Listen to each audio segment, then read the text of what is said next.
아멘, 할렐루야. 우리 하나님의 크신 은혜 원충이 우리 모두에게 충만하게 임하시기를 간절히 기도합니다. 오늘은 공동의회가 있는 날입니다. 공동의회는 교회 한 회기를 시작하는 날입니다. 그래서 지난 한 해를 결산하고 또 한 해를 계획하고 또 결정하고 승인하는 날이 오늘 공동의회입니다. 그래서 한 해에 일꾼을 정하기도 하고 예산을 결정하는 일들도 합니다. 우리 교회가 온 성도들이 참여하는 거룩한 공동체임을 확인하는 그런 시간입니다. 예배 후에 간단한 식사하고 난 다음에 바로 세례교인들은 빠지지 아니하고 참여할 수 있기를 바랍니다. 올해 우리 교회 표를 추수할 일꾼들을 보내주소서라고 이렇게 정했습니다. 사실 이 표는 우리 총회가 정한 표이기도 합니다. 이 총회의 표를 그대로 사용한 것은 우리가 총회에 속한 이 공동체라고 하는 사실을 인정하는 것이고, 총회가 정한 방향대로 우리 교회가 나아가겠다라고 하는 그런 결단이기도 한 것입니다. 근데 우리가 이 표를 볼 때 금방 느끼는 느낌이 하나 있죠. 그 느낌이 뭘까요? 사람이 없으니까 사람을 좀 보내달라고 하는 그런 말씀이구나라고 하는 느낌을 우리가 금방 갖습니다. 그런데 오늘 본문의 내용을 좀 더 깊이 묵상하고 그러면 우리가 생각하지 못했던 전혀 다른 메시지가 그 안에 들어있는 것을 우리는 발견하게 됩니다. 오늘은 그 사실을 함께 묵상하고자 합니다. 예수님은 세상을 추수할 밭으로 보셨습니다. 오늘 본문 36절에 보면 이런 말씀이 나옵니다. 불쌍히 무리를 보시고 불쌍히 여기시니 이는 그들이 목자 없는 양같이 고생하며 기진함이라라고 하면서 예수님께서 자신에게 찾아오고 있는 수많은 무리들을 바라보면서 불쌍히 여기셨다라고 하는 말씀을 하십니다. 우리는 이 시대를 보면서 사람 없다고 하는 말을 참 많이 합니다. 우리 교회도 뭐 최근 들어서 우리 교회 학교 아이들이 낳기도 하고 또 오기도 하고, 그래서 교회 학교 아이들이 조만큼 또 생긴 게 너무너무 감사하고, 그렇지만 다른 많은 교회들, 우리 총회 안에 있는 교회들 안에서도 교회 학교가 없는 교회들이 굉장히 많습니다. 그리고 한국 교회 안에서도 교회 학교는 점점 줄어들고 있습니다.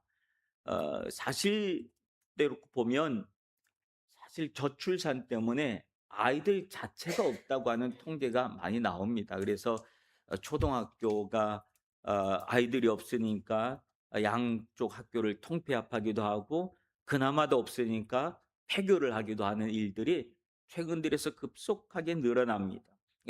초등학교가 그러니까 중고등학교도 같은 현상들이 계속해서 반복해서 일어나고, 그러다 보니까 또 아이들은 고등학교를 졸업하고 난 다음에는 대학 들어가면 교회를 떠나는 아이들이 또 그렇게 많습니다. 그러다 보니까 교회 안에도 자연스럽게 아이들이 없는 그런 것이 현실이 되는 그런 일이기도 합니다. 또 문제는 신학교에 입학하는 신학생들이 없다는 겁니다. 저희가 신학교 입학할 때만 해도 경쟁률이 상당했는데, 지금은 뭐 웬만한 신학교도 계속 추가 모집을 해야지 될 만큼 그런 상황들이 되어지고, 그나마도 없어서 미달인 상태로 계속 신학교가 유지되고, 그러다 보니까 어떤 신학교는 신학교 자체가 폐교되기도 하는 그런 일들도 벌어집니다. 사실은 그 현상이 우리 제1당 기독교 안에서도 똑같이 일어났습니다. 그래서 우리 총회 신학교가 지금 신학생이 없어서 휴교 상태에 있습니다. 휴교 상태에 있고, 그래서 우리 신학생들, 우리 교역자 수급하는 문제가 지금 교단적으로도 심각한 문제가 되어 있고, 그래서 어떻게 수급하냐 하면 결국은 일본 신학교에 다니는 학생들 안에 우리 제일대 안에서 우리 교단에서 사역하고 싶어 하는 사람들이 있으면 그를 우리 총회 신학생으로 등록을 시켜서 그 신학교를 졸업한 것을 우리 총회 신학교 졸업한 것으로 간주해서, 그다음에 졸업하면 전도사 고시를 보고 목사 고시를 보게 해서, 그래서 우리 교단에서 안수를 주는 그런 일들이 생겨나기도 합니다. 사람이 없다라고 하는 것이 현실적인 문제이기도 합니다. 그런데 말이죠. 시내에 나가보면 상황은 또 다릅니다.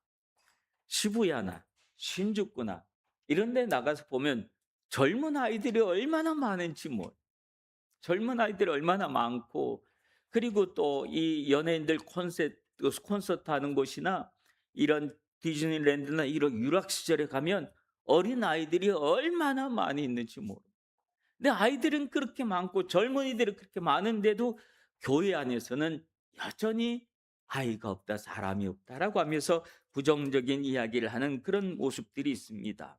근데 오늘 예수님은 그런 상황을 보시면서도 하시는 말씀이 "추수할 것이 많다."라고 이렇게 말씀을 하십니다. 우리와 전혀 다른 시각으로 세상을 바라보시는 예수님의 모습을 볼 수 있습니다. 우리가 보기에는 없는 것 같은데 예수님은 있다, 많다라고 예수님은 세상을 절망적으로 보질 않습니다. 예수님은 세상을 또 끝났다고도 말씀하시지 않습니다. 여전히 예수님을 핍박하고 박해하는 사람들이 많지만 그런 환경 속에서도 예수님은 여전히 세상을 바라보는 눈이 부정적이질 않습니다. 많다. 추수할 것이 많다. 이렇게 말씀을 하십니다. 여러분, 일을 안 하려고 하는 사람 눈에는 일거리가 하나도 없어요. 근데 일을 하려고 하는 사람에게는 일할 게 왜 이렇게 많은지 몰라요. 제 눈에도 그렇게 보여요, 막. 저는 일할 게 되게 많이 보이더라고요. 우리가 마음을 어떤 마음을 갖느냐에 따라서 일할 것이 많아 보이는 사람이 있고 뭐 다 돼 있는데요 뭐라고 말하는 사람들도 있습니다. 전도를 할 때도 마찬가지. 우리가 이렇게 사람을 보면 이 사람도 전도할 사람, 저 사람도 전도할 사람. 저 사람은 이렇게 하면 되겠다. 저 사람은 저렇게 하면 되겠다. 전도해야 될 생각들이 막 나는데 어떤 사람에게 있어서는 야, 그 사람이 얼마나 깐깐한 줄 알아? 얼마나 그 사람이 성격이 그런 줄 알아? 괜히 저 사람 잘못 건드렸다가 나중에 큰일 난다. 그러면서 아무도 건드릴 사람이 하나도 없는 거죠. 우리가 어떤 마음을 갖고 있느냐에 따라서 우리 시각에 들어오는 내용들이 전혀 다른 내용으로 들어올 수도 있다라고 하는 사람입니다. 복음에 대해서 부정적으로 말하는 사람들이 많이 있는 것이 사실입니다. 그러나 어떻게 보면 복음을 부정적으로 얘기하는 사람은 또 거꾸로 나에게 대해서 좀 관심 좀 가져달라라고 하는 그런 강한 메시지일 수도 있습니다. 강한 부정은 거꾸로 뭐라 그럽니까? 강한 긍정이다라고 하는 그런 말이 있는 것처럼 복음이 필요한 사람들이 실질적으로 영적으로 갈급하니까 나의 갈급함을 좀 터치 좀 해달라라고 말하는 사람들이, 그런 영혼들이 참 많이 있다라고 하는 사실입니다.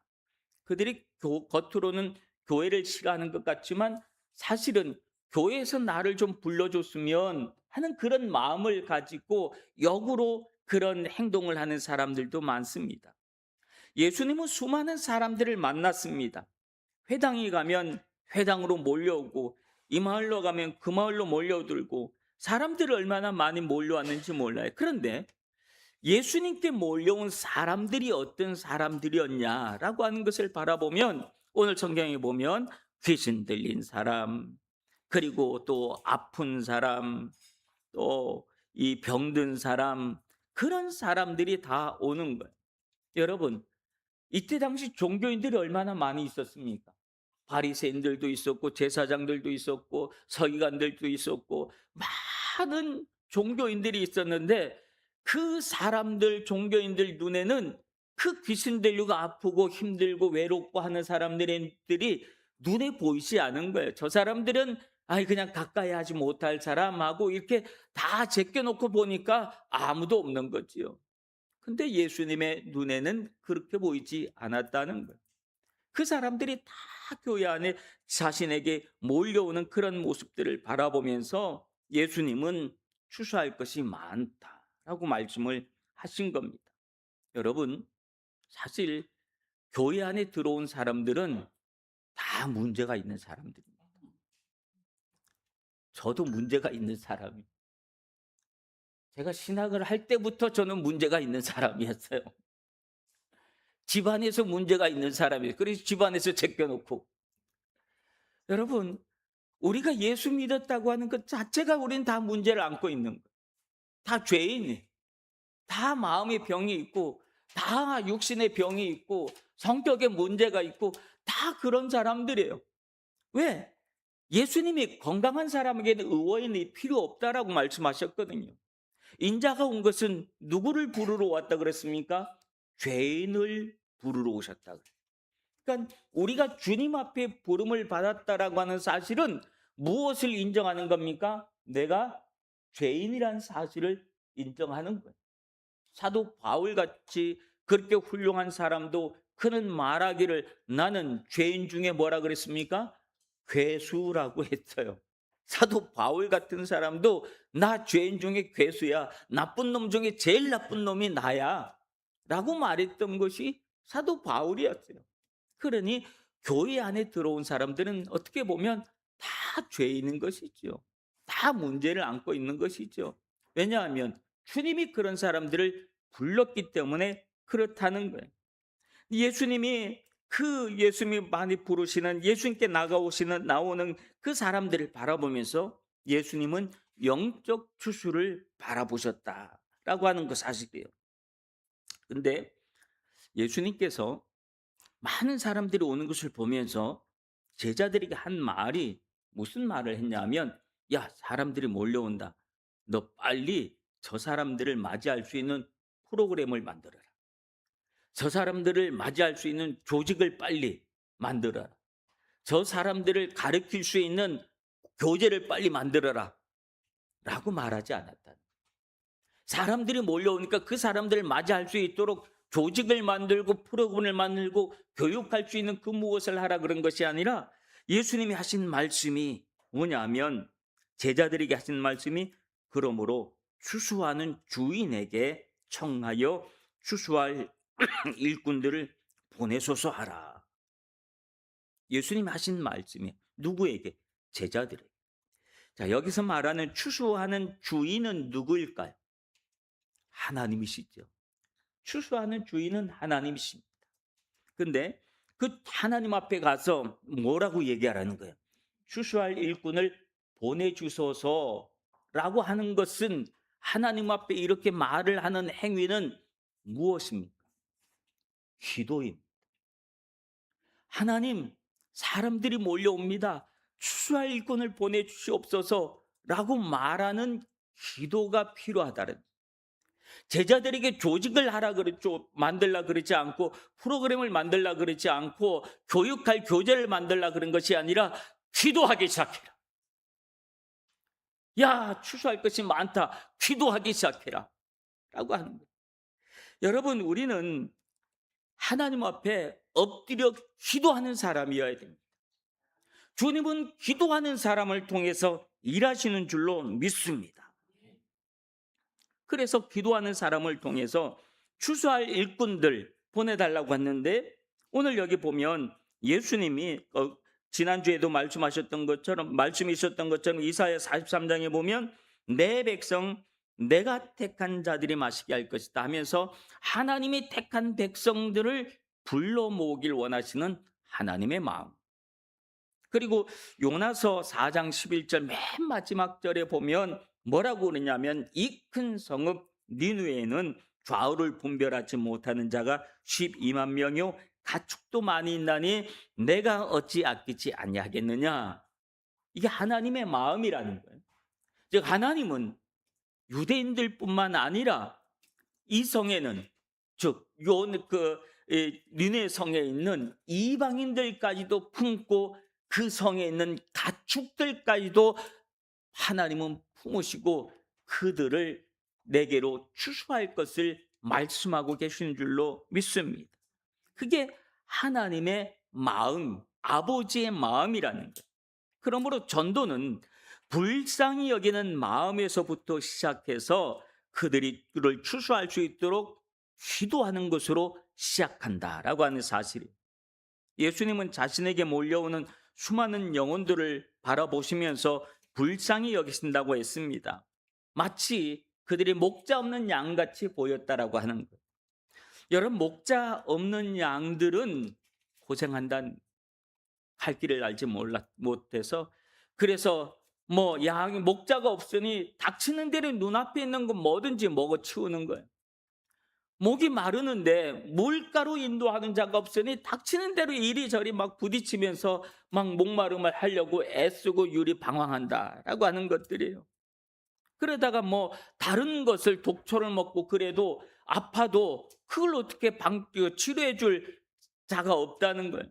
그래서 예수님은 그들을 보면서 불쌍히 여기셨다라고 하는 거예요. 여러분, 교회를 떠난 사람들의 이 모습은 목자 잃은 양들의 모습과 같아요. 그래서 이리저리 방황하고 헤매는 거예요. 그리고는 막 여기저기, 요즘은 손쉬운 게 인터넷이니까 유튜브를 통해서 얼마나 많은 메시지들이 막 나와요. 그러니까 그걸 막 듣기 좋은 걸만 골라서 듣는 거죠. 듣기 좋은 것만. 조금이라도 귀에 거슬리면 안 보면 돼. 아주 간단해요. 그냥 클릭 하나면 없어진단 말이에요. 듣기 좋은 것만 듣고 그러다 보니까 우리의 귀가 잘못되기 시작해요. 우리 영이 다른 미혹을 받기 시작하고 그 안에는 온갖 이단들이 또 틈타기 시작하니 이단들의 소리는 얼마나 달콤한지 몰라요. 그러다 보니까 우리 영혼이 방황하게 되고 병들게 되고 그런 거예요. 목자 없는 양들의 모습은 그런 모습이라고 하는 거예요. 그래서 그런 영혼들이 있으면 그런 영혼을 불쌍히 여기는 마음을 가지고 기도해야 한다라고 하는 거예요. 우리가 이런 관점으로, 즉 하나님의 관점으로 추수할 밭을 보기 시작하면 우리의 시선이 달라지는 줄로 믿습니다. 세상에 불쌍한 모습, 많은 사람들이 이 방황하는 모습들을 바라보면서 그들 향해서 하나님 내가 어떡할까요 하고 그것이 사명이 되어지고 환경의 기회로 바뀌어지고 남의 문제가 내 사명으로 바뀌어지게 되는 줄로 믿습니다. 그런데 더 중요한 부분이 있습니다. 그건 뭐냐면 오늘 이 말씀은 많은 군중들에게 하셨던 말씀이 아니라 누구에게 하셨던 말씀입니까? 제자들에게 하셨던 말씀. 자기에게 찾아오는 사람들, 군중을 향해서 하신 말씀이 아니라 제자들을 바라보면서 하셨던 말씀이라고 합니다. 그래서 제자들에게 기도하게 하고 그 다음에 10장 1절에 딱 넘어가자마자 하시는 말씀이 예수께서 그 12 제자를 부르시사 더러운 귀신을 쫓아내며 모든 병과 모든 약한 것을 고치는 권능을 주시니라. 그러면서 그 12를 어떻게 하셨습니까? 전도자로 파송시켰다. 기도한 사람을 통해서 전도자로 파송하신. 여러분, 일꾼을 보내주소서라고 하는 제자들의 기도가 하나님이 들으셔서 그 기도를 한 그 제자들을 바로 사용하셨다. 즉 일꾼을 보내주소서라고 하는 기도의 응답은 다른 사람에게 있지 않다는 거예요. 바로 그 기도의 응답이 누구에게 있다는 겁니까? 나에게 있다는, 나를 부르시는 주님의 음성. 그래서 기도하게 하신 줄로 믿습니다. 우리가 이렇게 기도할 때 우리는 늘 이런 기도를 할 때 어떻게 하기 쉽냐 하면 자기 자신은 그 기도의 응답에서 빼놓고 얘기하는 거예요. 자기 자신 빼놓고 나는 아니고 다른 사람을 보내주소서. 나는 빼고 다른 사람을 보내주소서. 이렇게 기도하기 쉬운 게 우리들의 모습이에요. 그렇죠? 솔직하죠? 저도 그래요. 어떨 때 보면 그럴 때가 참 많이 있습니다. 근데 하나님은 아니에요. 하나님은 그렇게 기도하게 한 그 사람을 쓰시기를 원하시는 거예요. 왜? 하나님의 일은 기도하는 사람을 통해서 이루시기 때문에 그런 줄로 믿습니다. 기도하지 않는 사람을 통해서 하나님은 일하시지 않는 거예요. 기도하는 사람을 통해서 하나님이 역사하시고 일하시고 하나님의 나라를 이끌어 가신 줄로 믿습니다. 중요한 것은 그 사람을 부르실 때 그냥 부르지 않았다. 오늘 여기 보면 뭐라 그럽니까? 10장 1절에 보면 예수께서 그 12제자를 부르시고 더러운 귀신을 쫓아내 모든 병과 모든 약한 것을 고치시는 권능을 주셨다. 즉 하나님의 나를 사용하실 때는 내 있는 모습 그대로, 내 약한 모습, 병든 모습, 아픈 모습 그대로가 아니라 나를 바꿔서 어떻게 권능을 주어서, 힘을 주어서, 능력을 주어서, 나를 고쳐서 하나님은 사용하시는 줄로 믿습니다. 그게 하나님의 은혜예요. 근데 우리는 하나님께서 나를 고치실 것은, 하나님께서 나에게 할 수 있는 힘과 능력을 주실 것은 생각하지 않고 그건 부담되니까 나는 빼고 다른 사람만, 그렇게 기도하기가 쉽다라고 합니다. 여러분 이사야를 부를 때도 그랬어요. 이사야서 6장 8절에 보면 또 내가 또 주의 목소리를 들으니 주께서 이르시되 내가 누구를 보내며 누가 우리를 위하여 갈고 하시니 그때에 내가 이르되 내가 여기 있나이다 나를 보내소서. 하나님의 말씀에 기도의 응답이 납니다. 하나님 내가 여기 있습니다. 나를 보내소서, 나를 사용하소서. 이렇게 기도했다라고 하는 거예요. 여러분 주님이 주시는 권능이, 하나님이 사용하시는 사람은 그 권능이 함께 있다는 사실 우리가 잊으면 안 돼요. 그 권능을 뺀 나 자신의 모습을 생각하니까 늘 자신이 없는 거예요. 늘 힘이 없는 거예요. 그래서 아이고 이게 무거운 짐으로 느껴지고 힘겹게 느껴지고 그런 거죠. 그러나 권능이 주어지면 다른 거예요. 권능이 주어지고 하나님이 나와 함께 하심이 확신되어지면 안에 자신감이 생기고 당당함이 생기고 그러는 줄로 믿습니다. 귀신 앞에서 겁나게 떨지 않는 거예요. 당당한 거예요. 예수 이름 명하노니 물러가라. 이 당당함이, 영적 당당함이 나오는 거예요.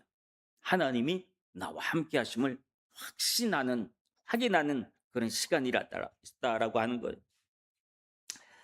우리가 이런 거 할 때마다 참 저도 부담스러울 때가 있어요. 어디 모임, 목사들 모임이나 어디 모임 가면 뭐 이런 저런 문제가 있을 때 이걸 좀 의견을 내라 그러면 내가 무슨 의견 내면 장 목사님 그거 장 목사님 당첨 이런다고 그러면 또 내가 당첨 그러면 이게 힘들어. 그러다 보니까 나도 모르는 사이에 입을 꾹 하고 있어. 푹 하고 있고 그러다 보면 누가 하겠지 눈치가 보면 에이씨 하는 사람이 없어요. 그러니까 내가 할게. 그리고 할 때가 참 많이 있어요. 근데 하나님이 우리에게 은혜를 주셨던 경험들을 많아요.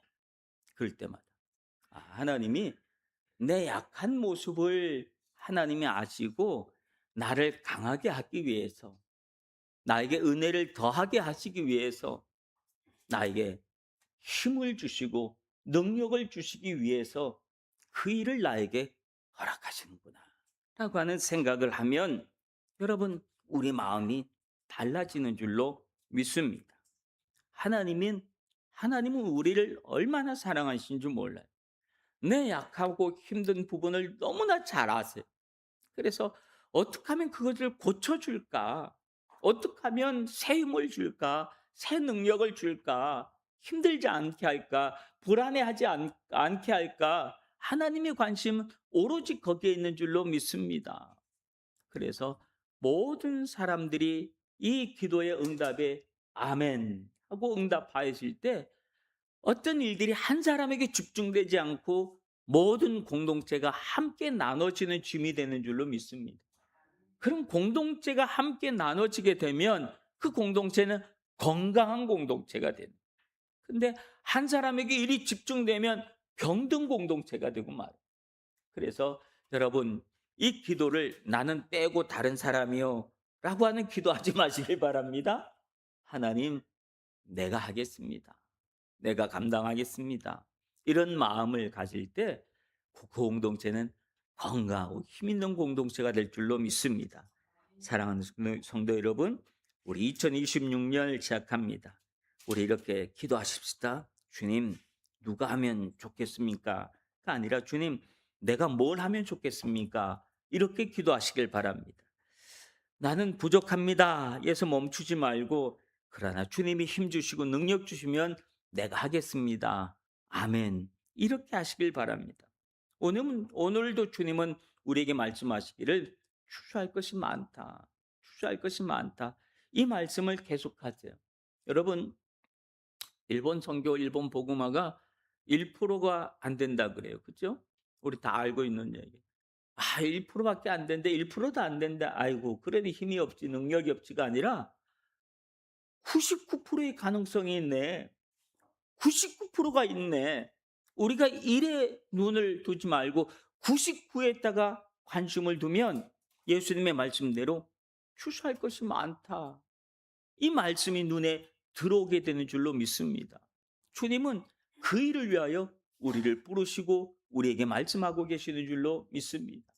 바라기는 오늘 2026년 이제 시작되었습니다. 우리가 주님 추수하는 일꾼들을 보내주옵소서라고 하는 기도 속에 여러분 스스로가 아멘 하고 주님 앞에 순종할 때 우리 교회가 건강한 공동체로 거듭나게 될 줄로 믿습니다. 기도하겠습니다.